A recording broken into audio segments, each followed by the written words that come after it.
السلام عليكم ورحمة الله تعالى وبركاته. إن شاء الله هذا الفيديو تلقاكم بألف خير وصحة في داركم الزينات.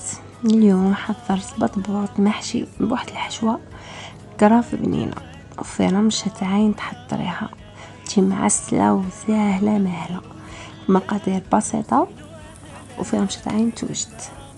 لا ما نطول عليكم وحل طريقة التحضير.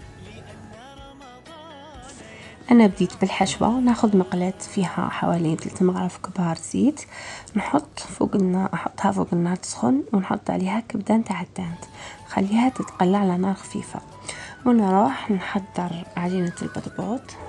نحتاج كاس ماء دافي وبنفس الكاس حليب دافي ومغرف كبيره سكر ومغرف كبيره خميره، نضربهم بالفوي مليح ونخليها تتفاعل حوالي 5 دقائق ولا 10 دقائق، ومن بعد نزيد لها نفس الكاس سميد رقيق وفارينو ونزيد نخلط مليح ونخليها تخمر.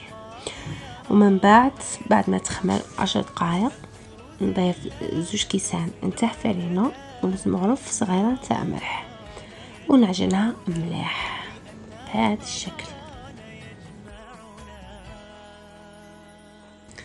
لازم تكون طرية ونروح نعجنها بهذه الطريقة، ومن بعد نشكلها كريات الحجم اللي تحبوه، حبيتو صغيرة ولا وسط، ندردرو السميد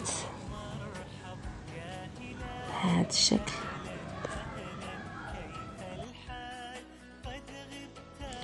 وبعد ما ترتاح نزيد نبردها ونخليها تزيد تخمر للمرة الثانية. لازم نطيبوها نص طياب فوق النار، ومن بعد نزيد نكملها في البانينوز.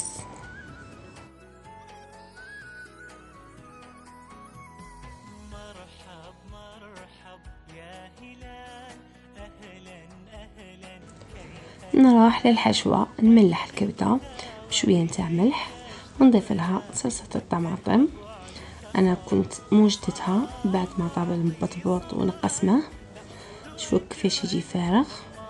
نحط عليه فرماج نتاع ساندويتش وفوقه الكبده ونزيد طبقه نتاع فرماج، نحطه في البانينوز نبريسيه.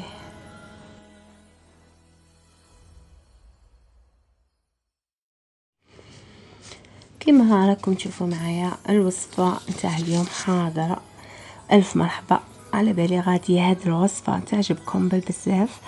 شهيتكم في الجنه ان شاء الله، ونشوفكم في وصفه اخرى من وصفاتي. سلام.